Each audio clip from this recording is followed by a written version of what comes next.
Live now.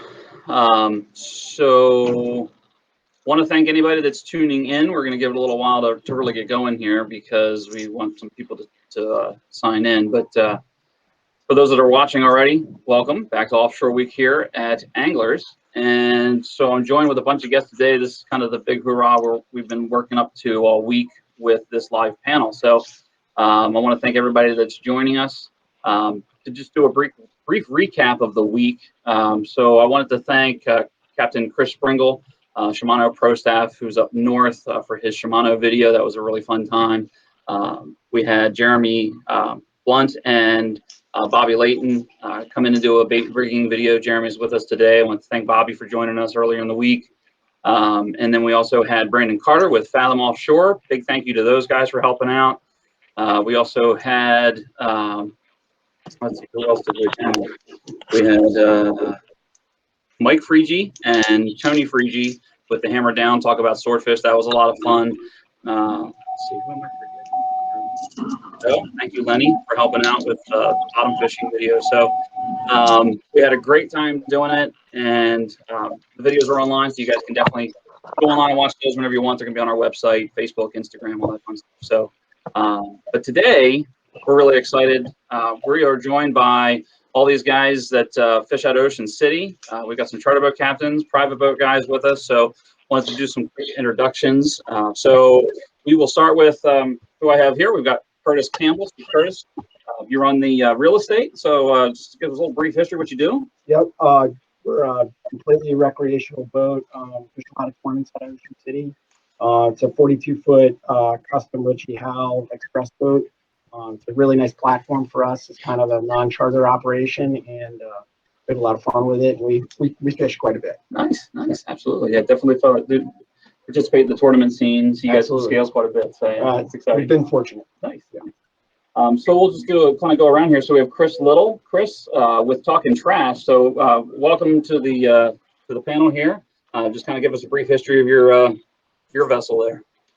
58 Gillikin, Custom Carolina. I've had it for 6 seasons now, and we fish out of the fishing center at Ocean City. Nice. All right. Let's drop down here to the bottom panel. So Jeremy and Mark. Let's start with Jeremy. Go ahead, Jeremy Blunt with Record Sport Fishing. Good morning, guys. Captain Jeremy here. Yeah, with Wrecker's a 57-foot Carolina boat. Fish out of the fishing center also. My 9th year on the boat. I think it'll be my 24th year doing this crazy stuff as a job. All right. This is the job. This is the job. Good morning, Captain Mark Hoos from the charter boat Marlin at Ocean City, Maryland. We're docked at Sunset Marina. I've been on the boat since the boat started, 2004. Nice. Good morning to everyone. All right. And lastly, we got Jeremy. Jason Norton with Killing Time, I believe, right? Yes, sir. Yep. Killing Time. It's a 52-foot Carolina boat. I've been on the boat for about 5 years now, and we also fish out of Ocean City. All righty. So welcome, guys. Thank you guys for helping out. So we're going to kind of just do like a basic offshore of the Mid-Atlantic kind of talk about tuna, marlin, wahoo, mahi, all the basic stuff. So, it's a small boat offshore seminar, and you guys obviously fish a lot on bigger boats. You're on a smaller boat, but we've all fished on small boats. We've all had that challenge of space and not being able to run big giant spreads, but you still can on a lot of these smaller boats. So let's start with some basic stuff that you would prepare for going out. So when you guys are getting ready to prepare to go out for a trip, regardless of what you're going after, what are the kind of preparations that you're making? What are you guys looking for as far as like water temperatures and like finding where to go and like what's the plan? Let's start with Jeremy. I follow Mark. No. He and I work together a lot in the spring. Jeremy sleeps in. Yeah, I'm sleeping in. Mark's already there. Yeah. I use the Rutgers app website on my phone. It's easy. It's free. That's a good idea just what's going on out there, especially here at the spring coming. So if you see something peeling off the Gulf Stream, look at it every day. When it gets within range, basically have be prepared to go. Then we have the Sirius on the boat, so that gives us a live water temperature. So it gets us in the neighborhood, we say, to find the temperature break. Mark and I fished last year all day down in Norfolk, never found anything but to 3:30. But once we found it, it was on. So water temperature is the key in the springtime. Okay. Traditionally, the bigger the temperature break, the better the fishing is traditionally in that early season. It sucks in the bait is what happens. So, and the bait's there, the fish are there. So let's talk about the season. So for you guys, I mean, we all fish in the same area. Let's talk about the season. When do I expect to see what? So let's start in the beginning of the season. What shows up first? Let's see, Chris, why don't you take this one for the lead? I mean, a lot of times it's the home run hitters early in the season. You can, catch them as early as probably March into April. It all depends, like Jeremy said, if you get a piece of water that breaks off, there could be some blue fins in it, some yellow fins. I know last year, one day we went out early and I don't know, it was like 75 miles and sat down, put the lines in, 3 blue fins right out the bat, picked up, ran 9 more miles out, sat down, and ended up started catching yellow fins. It's tough at the beginning of the season. I mean, you're hero or zero sometimes. Well, and I think like you said, in the beginning of the season, we're still looking for that warmer water to come in. So we are making a little bit farther runs, which can be a little challenging for the smaller guys. So as the summer wears on, the water temperatures warm up. Curtis, so Tuna's kind of shows up first. You're a big Marlin guy. When do you start seeing some of those Marlin show up in good numbers? You'll have spotty ones here and there, particularly if you get a little piece of water that breaks off. You might get a shot at one. A lot of guys will go, talk about hero or zero. They'll go and try to catch that first one out of Ocean City, which is always a big deal. But we won't really start focusing on trying to catch billfish until probably Canadian kickoff, which is 4th of July weekend. That's when we start to see a little bit better, more shots at billfish in that water. Okay. All right. So let's talk about. Go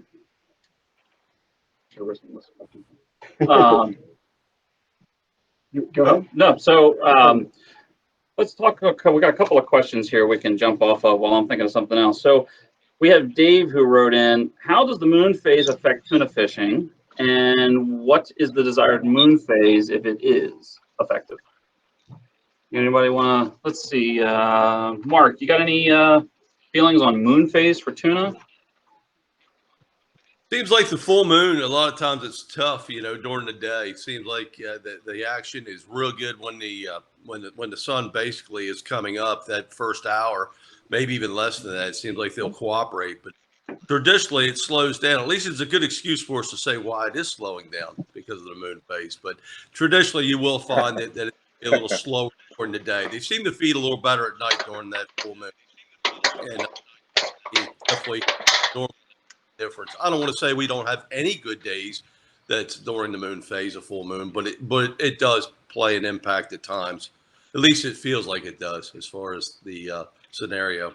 Seems like a nice dark night. They seem to bite better when the sun comes up and during the day. But when you get a bright night, full moon, it seems like the first thing in the morning's it, and then it slows down a little bit. So, but again, it's not always the rule, but it sure seems to act that way at times.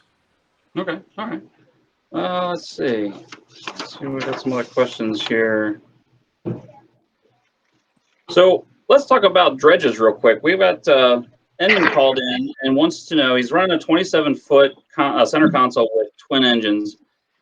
He does not have a dredge boom or a downrigger, and he was just kind of get some advice on running a dredge with a small boat. I think most of us have probably fished on boats that have, the dredge bar or running them off the riggers. Do you guys have any recommendations on running a dredge on a small boat where you're kind of limited on space? You got any little tips for Evan?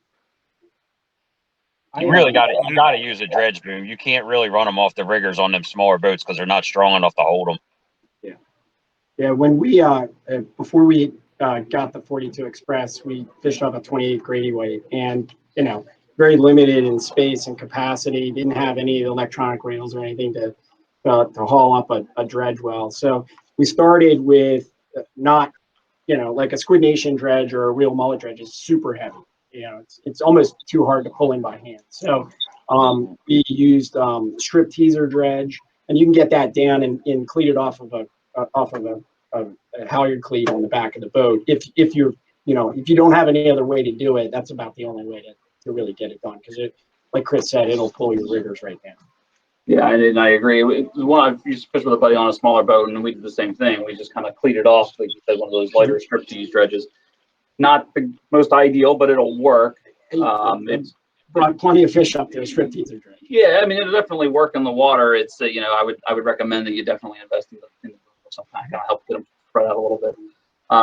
So let's talk about some spreads for tuna. So what do you guys typically run in a basic spread for tuna? We're talking about flutter bars, baits. Are we running naked baits? Are we putting skirts on them? What do you guys prefer? So Jason, what do you prefer fishing with when you're chasing tuna? What's your basic spread?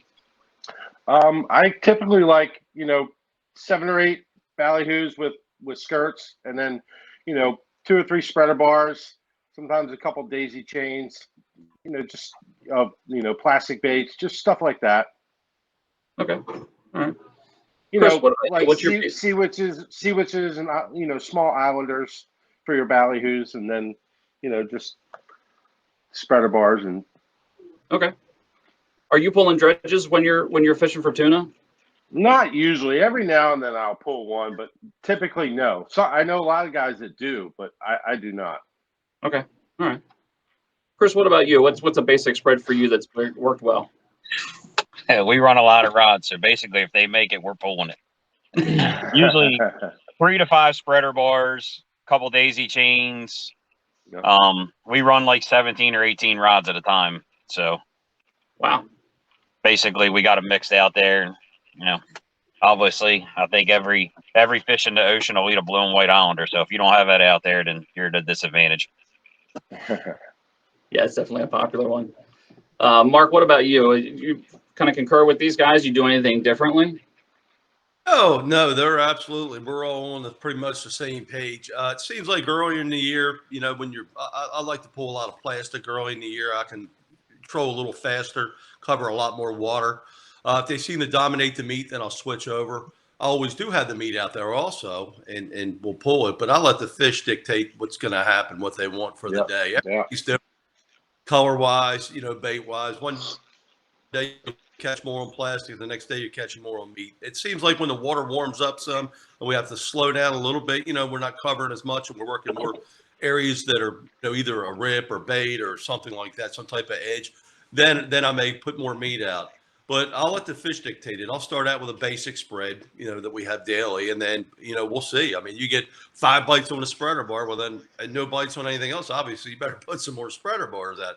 You get 5 bites on meat and nothing on any type of chains or spreader bars, then you better switch over and go to that route. My famous, saying is just what the charters say, what do you like to fish? I like to fish what they bite on and just match the hatch. So, one day they're eating small baits, the next day might be some larger squid there. It just really depends. But the ocean, you just need to learn to read it and then adapt. So how much of your electronics are you guys using when you're offshore to help find bait? And like what exactly you're looking for? For guys that are on these smaller boats, a lot of us are used to fishing in the bay, and we rely heavily on finding, pockets of bait and whatnot to find the striped bass and all. So when I'm fishing offshore, how am I utilizing my electronics? Jeremy, why don't you start with that one? I see it with the selling boats nowadays. All the electronics, you got to have the chirp transducer. If you're going to spend the money to get offshore, you need the right electronics, and it starts with that chirp transducer. Secondly, a lot of guys, when we're fishing early season, we're out deep, 1,000 fathoms sometimes. And guys are like, well, I can't read bottom. Well, you're not going to read bottom. I only look at the top 200, 250 feet. Once you get inshore, say within 50 fathoms, yes, you want to look at the bottom. But just worry about the top 250. If they're below that, they're not going to come up and eat. And play with it. It seems like some days the water quality makes your screen a little fuzzy and blurry. Then the next day it's crystal clear, and the water conditions do affect the fish finder. Get it dialed in. Some guys just fish it on auto. I like to play with mine on gains and scope and all that to get it dialed in right. Like on our boat, if you have the capacity to dual frequency, I'll set my low range at 600 feet and my high frequency at 300 feet, and that's all I'm watching. just like Jeremy said, I can care less about the top, particularly if I'm just looking for the bait in that top 300 to 600 feet. Right. Okay. All right. So while we're on the topic of questions with electronics, we had Tim who chimed in. He's looking to mount a radar to his T-top and was curious if we had any recommendations for the angle for reception while running.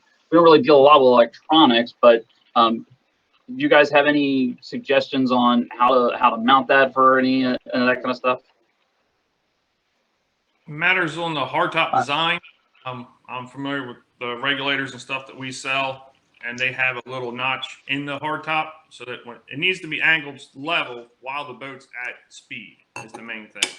If it's level and the boat's sitting on the trailer, you got to think when you're up and running, the bow's going to rise and you'll lose that first 50 or 100 yards in front of the boat. So sometimes you have to shim them so they're facing downward just a little bit when they're at the dock, but level when you're up and running.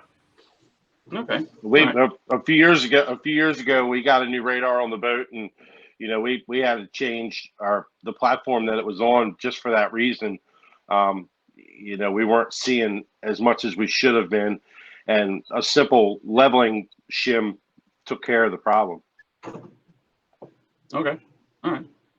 Very cool. And Tim, if you're watching, definitely want to reach out to some electronics guys that can help you with choosing how to install that, or maybe even help you out with that, since it's not really what we do here at Anglers, but we're doing our best to help you out. So let's talk about. We have a question here. We talked about that kind of earlier season tuna bite. Rick wants to know, what's the best method for catching yellowfin in July? So season's kind of getting a little bit worn on there. You guys. Are you changing tactics from the early part of the season, moving towards July for yellowfin? Well, I'm catching Marlin in July. Hopefully, easy answer. No, yes, certainly. I mean, these guys are going to be able to speak to that way more than I can. They're out there every day trying to target those fish. We would definitely change over in July. Probably a little bit of a mixed bag for us, trying to see if we can't catch a billfish here or there. And then probably we're switched over to almost all meat at this point in the season. So these guys are probably better speak to that yellowfin question. Yeah, Chris, what about you? How are you changing tactics in July? Well, like Mark said, more, as the water warms up, we definitely switch over to more ballyhoos. It seems like the tunas like the ballyhoos better when it gets warmer. And I mean, last year, right after the tuna tournament, if you didn't have a flat of butterfish out, then you're wasting your time. Goes to chunking right after the tuna tournament last year. I mean, every year is different. Year before that, I don't think any fish were ever caught inshore chunking. Everything was caught offshore. So, I mean, every year it seems like something's a little bit different. Well, let's talk a little bit more about the chunk bite. So what are you guys typically looking for? I mean, obviously you guys work together a lot, and you're kind of exchanging information, and that can be tough for guys that are getting into it. What are we looking for, other than hearing some muttering around the docks? What are we looking for to switch from trolling to the chunk bite? The inshore chunk bite, I mean, you're basically chunking off of structure, hot dog, ham bone, all depends. I mean, sometimes everybody goes to the hot dog, and there'll be 3 or 4 boats at a different hump out there, and they'll be crushing them, and you get 70, 80. I mean, I know last year at one time, I think we got out there one morning, and there was probably 300 boats within 2 miles. It was like the craziest shit you would ever see. Crazy. And I mean, it's just, then they don't bite, and everybody thinks they're not there. And we love Mondays. As a charter boat captain, I tell everybody, don't book Friday, Saturday, Sunday. Book Monday. Everybody goes home on Sunday, and Monday is always the day. Mark, what about you? Are you changing things up? Mark, what are you in the same boat you did for changing up when you're going to the chunk bite?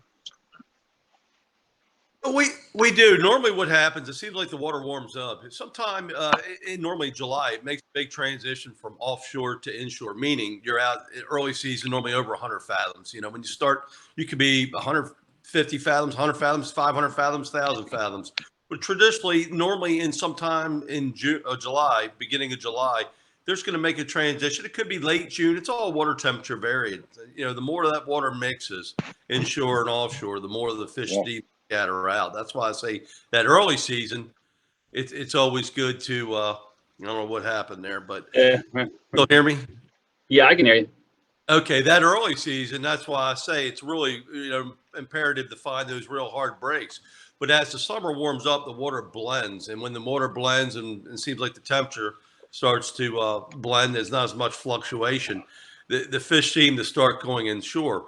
We'll be out offshore one day, meaning out over 100 fathoms, and we've been catching them every day, and all of a sudden we're not getting bit. And then next thing you know, someone's inshore, 50 fathoms, 40 fathoms, and they're catching fish.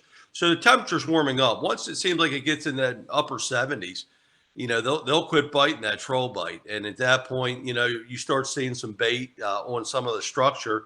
The fish seem to start concentrating more on structure, as Chris said. Sand eels is the predominant bait out there that we see that time of the year. They'll get on the bottom, and when the sun comes up, they'll seem to just start to gravitate off the bottom. And it looks like cotton on your screen is what it'll look like on your depth finder. And when you find that, that seems to be what holds the fish that time of the year. Now, if we could drift on them, that's great. We'll chunk to them. I mean, if we can still troll, we'll troll. But unfortunately, the more pressure you get and the more warmer the water gets, the more finicky the fish get. And at that point, you need to take the bait to them. And the problem is, like Chris was saying, on the weekends, it's so many boats out there, it just shuts them down. And then once the pressure gets off them, they start their normal feeding pattern again. There's been days in the summer where, there's been, like you said, a couple hundred boats out there. They catch a few fish in the morning and then nothing all day. And then as soon as the boats clear out, 5 o'clock in the evening, 6 o'clock, they start to bite again and they catch them real well. But unfortunately, on a charter boat, that we can't stay, but that does happen. So water temperature definitely dictates what time of the year and what you're going to be doing. Okay. And guys asked about electronics. We all do it. We leave the fish finder on running out in the mornings, and always have one screen on the bottom. And we might be fishing in Baltimore, but you come by the hot dog there and you see that the sand deals like Mark talks about. You kind of put a mental note, might be something in there.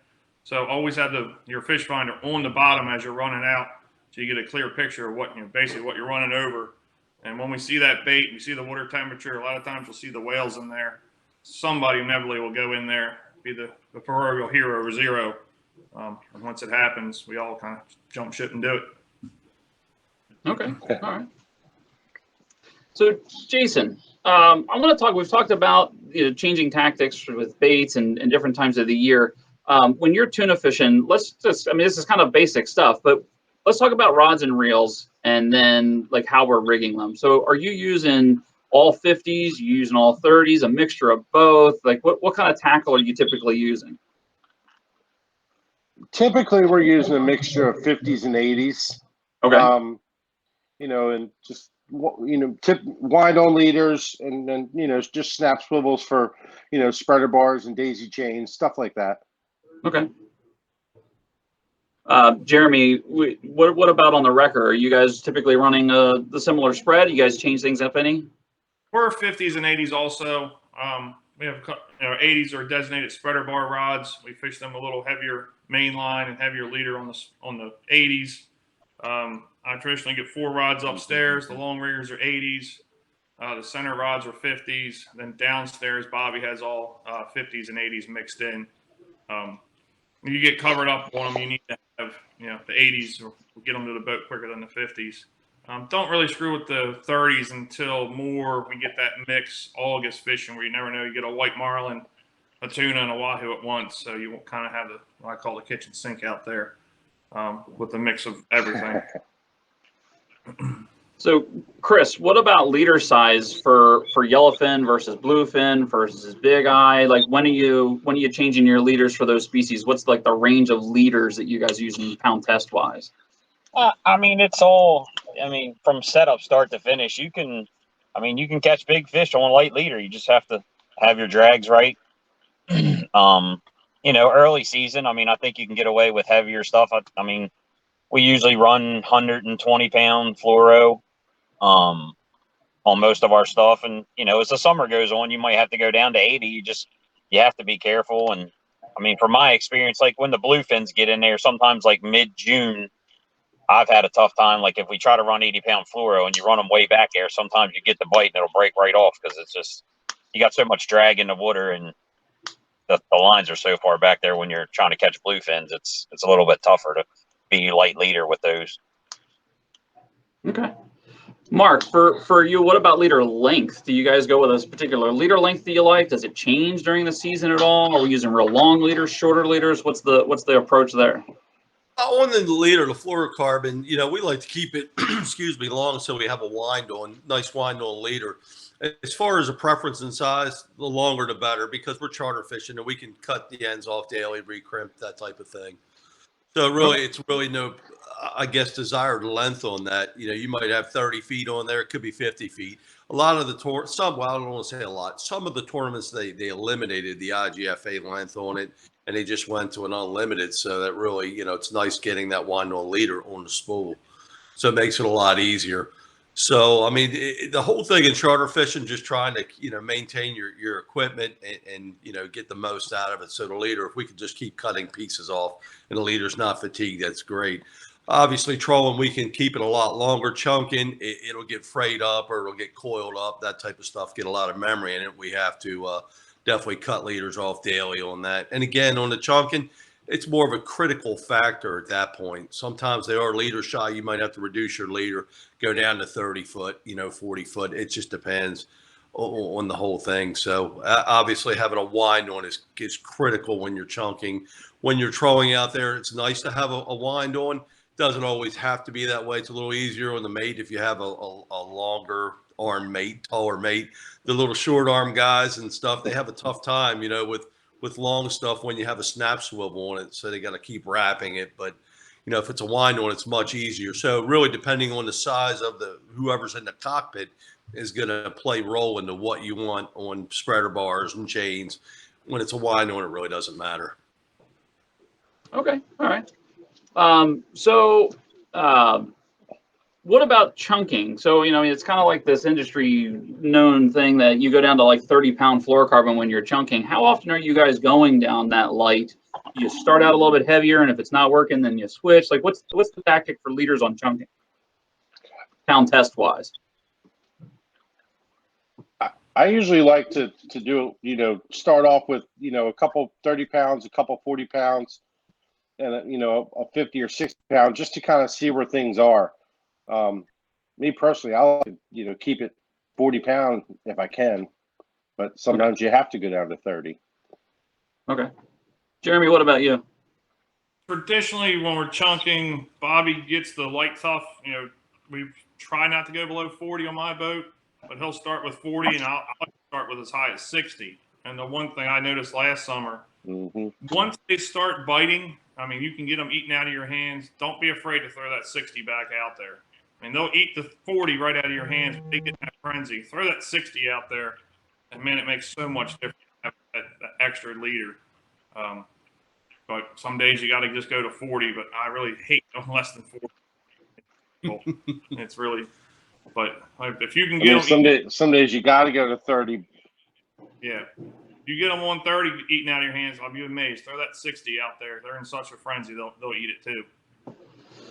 All right. So we've talked about some leaders. Let's talk about, wiring fish. When you get the fish close to the boat with those lighter leaders, are we changing tactics? Like, let's talk about, with the heavier tackle. And I apologize. We're having some connection issues with Chris, but let's talk about, handling the fish close to the boat. So we've hooked them. We've got our gear. We've got our leader set up. We've got the bait on there. We're bringing the fish close to the boat. Let's talk about kind of keeping things simple. We talked about wind-ons. That helps eliminate having a line laying around on the deck. Jeremy, why don't you walk us through kind of the end game on the wrecker when the fish is getting close to the boat? And I'd like to talk about the mate's perspective, but I'd also like to talk about the captain's perspective, because boat handling can become a big point to this. Yeah, I see it. We're bored. It's wintertime. You're on YouTube. You're looking around. And I watch other people's videos, and they keep the boat going at 8-7 knots, like they're rock fishing. They don't know to slow down. If you have an outboard boat, you can simply pull it back to idle, and the boat will maintain like maybe 2 knots, and that's the key. That's what we do with the big boats. You don't completely stop, but you get to go forward at a slower pace. Other common thing I see, guys trying to calf a tuna with a 3 and 4 foot gaff. We use an 8 foot gaff all day, every day. Bobby has one gaff he'd sleep with. He loves the thing so much. You know, you get comfortable at that longer gaff and a longer reach. But basically, when we get the fish up, you know, I'm working the boat, slowing it down, and I'm watching what he's doing. He's simply reaching out once the wind on comes on and starting to pull, and he can control the fish. Now, there's times, especially, you know, a big eye or something, we might dump that leader 7 or 8 times just because the fish comes up, circles, goes under the boat. He has to let go of it, and that's the whole thing to know when to let go. Hold on, in typical, you know, 40-pound yellowfin, he can kind of manhandle it. As he reaches down and grabs, we tell the charter to crank it to his hand. So he pulls up, they crank the rod to his hand, and he can pull all 25 feet in pretty quickly. If he has to let go, he lets go. And for the boat size, we got an advantage. We can look down, but mainly just watch what the mate's doing. If he's struggling pulling on the fish, you know, slow the boat up or simply stop the boat, but don't let it get under the boat.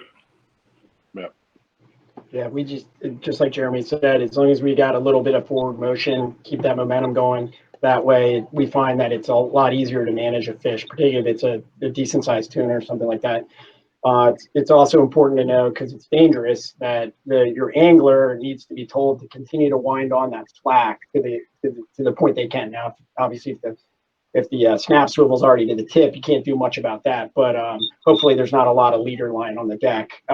Because if that mate has to dump that leader, you know, it can get wrapped around an ankle or an arm or something like that. So that's dangerous. And we try to make sure that our anglers are constantly winding that line. Okay, all right. So, you know, the name of the game is to get as many fish as we can. When you get a fish hooked up, what's the deciding factor of keeping the baits out or starting to clear the spread so that we don't have to worry about angles with other stuff? Mark, how do you tackle that? What's your deciding factor to chase after an individual fish versus keeping stuff out? Pretty much when you're going to run out of line. No, as far as it depends. It depends on your line, your class of fish too. It really depends on the size of fish. For instance, if you're catching 25, 30-pound tunas, you know, for instance, a barely legal tuna, 27, 28-inch tuna, you know, you're talking 20-pound fish or, you know, maybe a hair less right there. But when you're getting a 30-pound class fish, that's a real nice charter size fish. You can stretch them out. I mean, depending on where they are, if they're scattered throughout the spread, you got some on your left side, some on your right, and everything seems to be going away from the boat, you could keep going, keep letting them pile on and capitalize on your cover up at that point. If you're catching 70-pound, 60, 70-pound yellowfin, these real big ones or larger bluefins or whatever it might be, you obviously cannot, you know, take and stretch them out as much unless they're cooperating. They seem to want to look like a torpedo going through the water and go across your spread. And unfortunately, if you start getting covered up and you get 4, 5, 6, 7 fish on, and that one you have one that goes across your spread, guess what? He's going to cut everything off. So you really need to.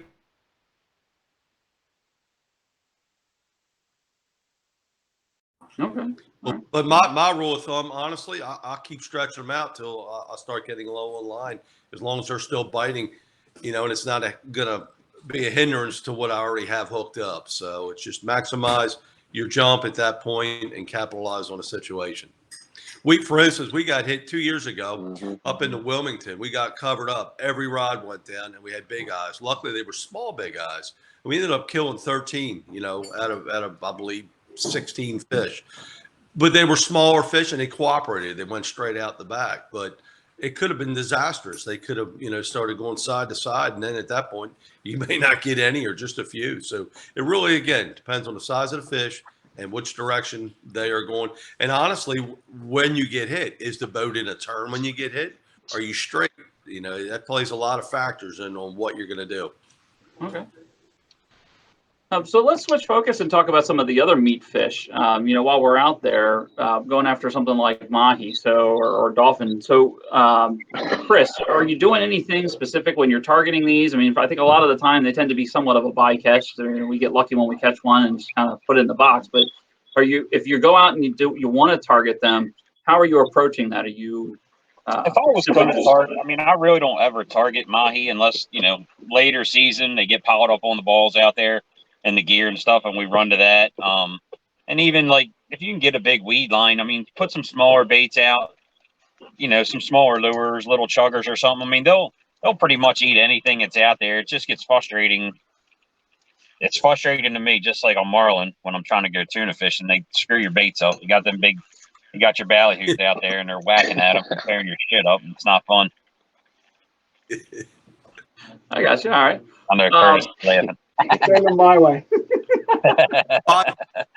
Marlin or bycatch, unless it's a tournament. Yep. It's a waste of bait. What about wahoo? So, Jason, I'll let you take this one. What are you changing tactics for wahoo? I mean, I know we hear about the guys down south doing high speed wahoo trolling, and sometimes they're a bycatch as well. Are you doing anything if you wanted to try to target wahoo? Jason, he's lost. What? Say again?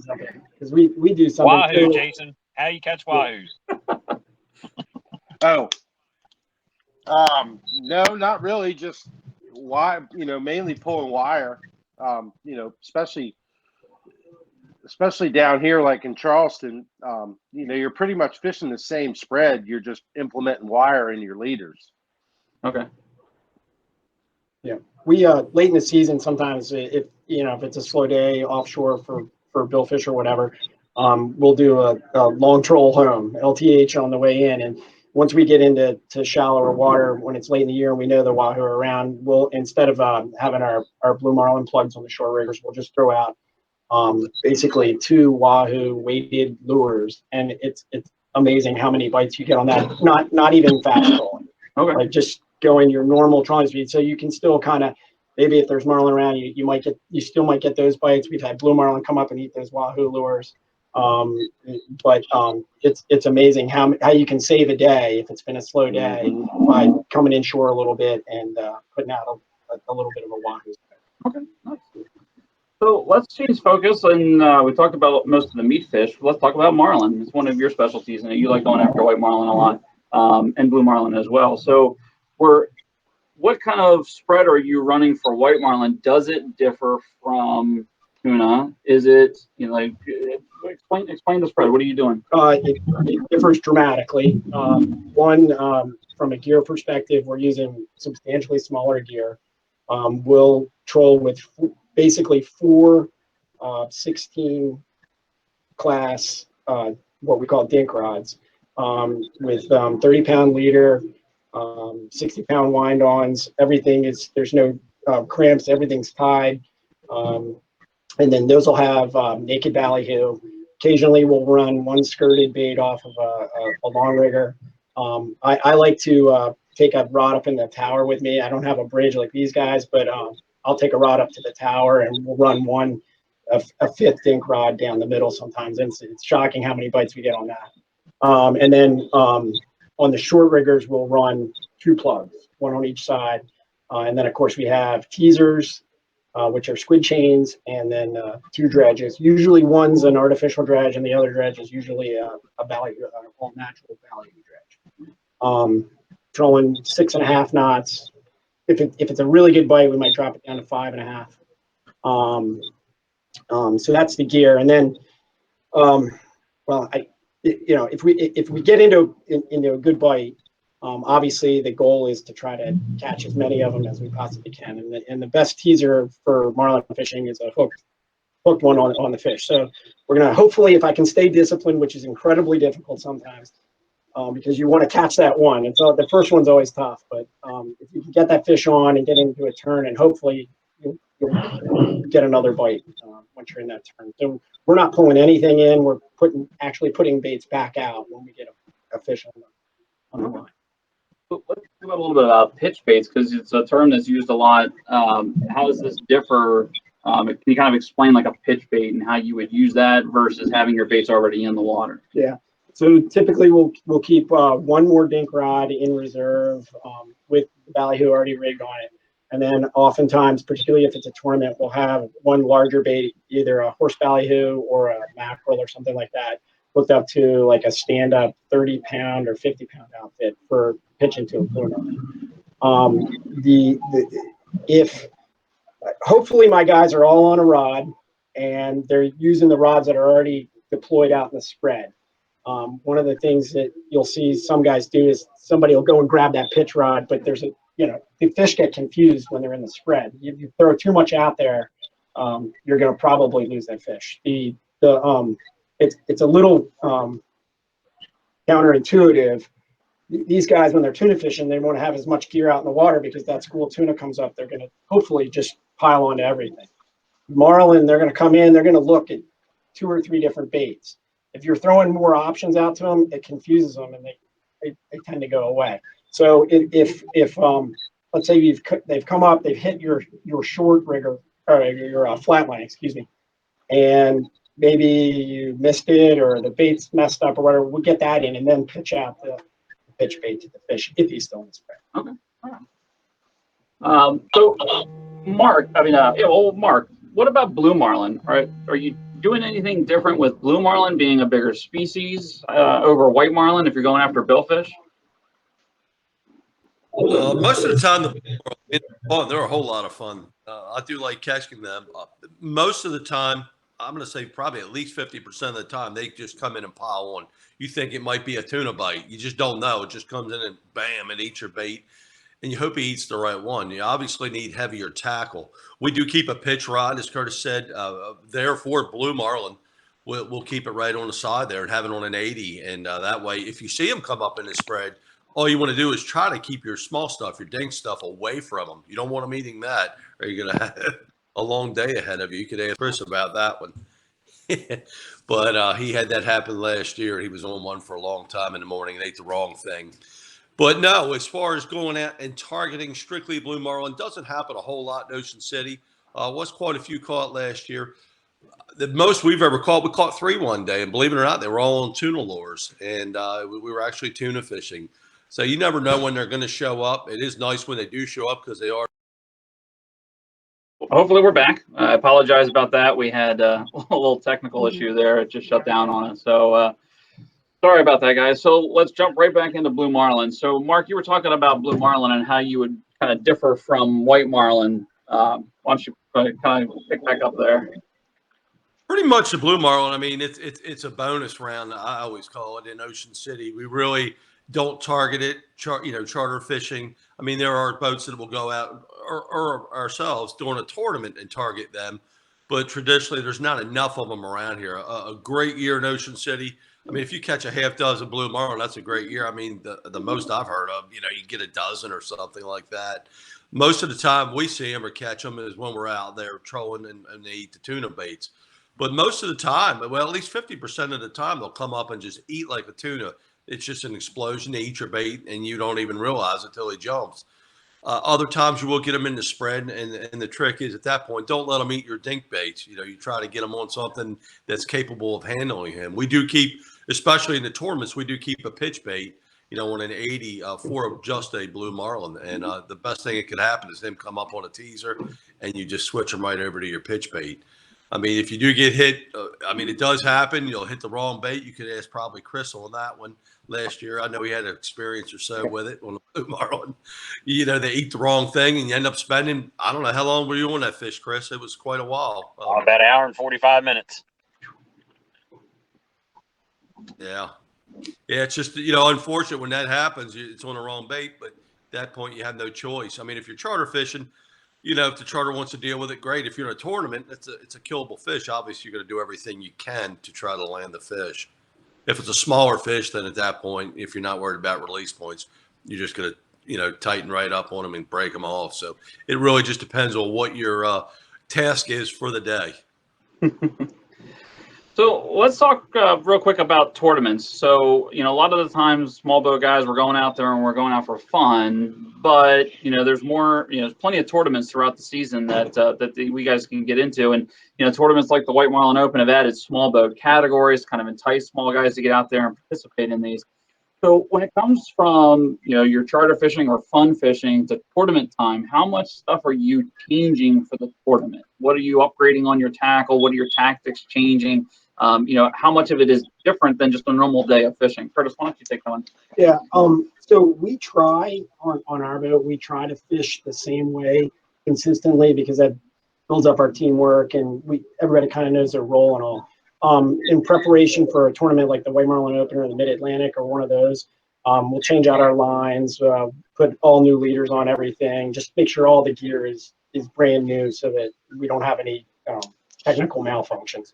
But we really approach even just a fun day of fishing. I wouldn't say it's as intense as during a tournament. I mean, my guys are super tuned in when we're tournament fishing, but I want the same, gaffing of the fish to be the same way. I want the hookups to be the same way. I want everything to be the same. And eyes running the boat, every trip is practicing for that tournament because you want it to be kind of second nature by the time you get in there. Okay. All right. Chris, what about you? Are you keeping the same tactics, or are you kind of up in the ante a little bit? Any words of wisdom there? I mean, we try to keep the same tactic. That's the goal. I mean, if you fish like you fish every day, you'll catch them.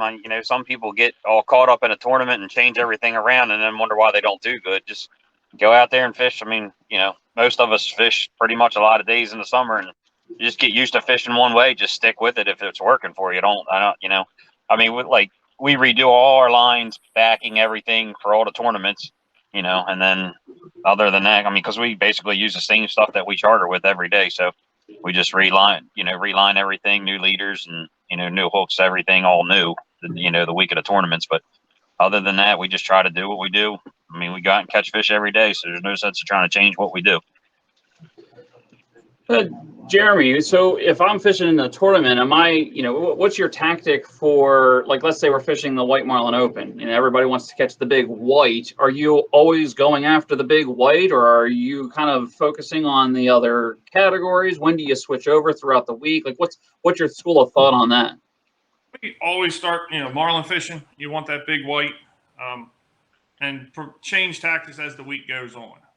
Like this year, the white was caught and it's huge. Like, okay, what else is available?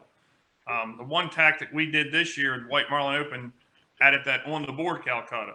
So looking at the weather and the storm, I'm like, guys, we get that hot dog, catch a handful of we get the board, that can bring us money. That's exactly what we did. And we beat our way out there Monday morning, went chunking, caught some fish. I think we won on 20 or 30 grand just because we got 2 days on the board. So you can play that tactic, especially with the small boats. You're not competing against 300 boats. You might be competing against 80. So just look at what your competition's doing. If the wahoo division's open and it's Friday and nobody's caught one in your division, do that. If the dolphin's there, we change our tactics as to what's on the. You don't have to win all of it, but win something. Okay. Well, I think that about wraps up most of the stuff that I wanted to talk about. And, I apologize for all the technical glitches that we've had. We were planning on doing this in person when we had talked about this months ago, and we're hoping that the COVID stuff would be gone. But I appreciate you guys chiming in, and I appreciate anybody that's been watching. And if you guys have any questions, feel free to call the shop. Definitely consider doing a charter on one of these boats for these guys. They really know their stuff. Obviously, they've been talking about it today, and definitely support them and pick up some trips, some tips on the trip while you're out there. So I want to thank everybody for that helped out today. Chris, Jason, Jeremy, Mark, and of course Curtis. Couldn't have done this without you guys, so I really appreciate it. So thank you guys for watching, and if you guys have any questions, just let us know. Good luck out there. Have fun. Thank you. Thank you. Thanks. Take care. See you guys. See you guys.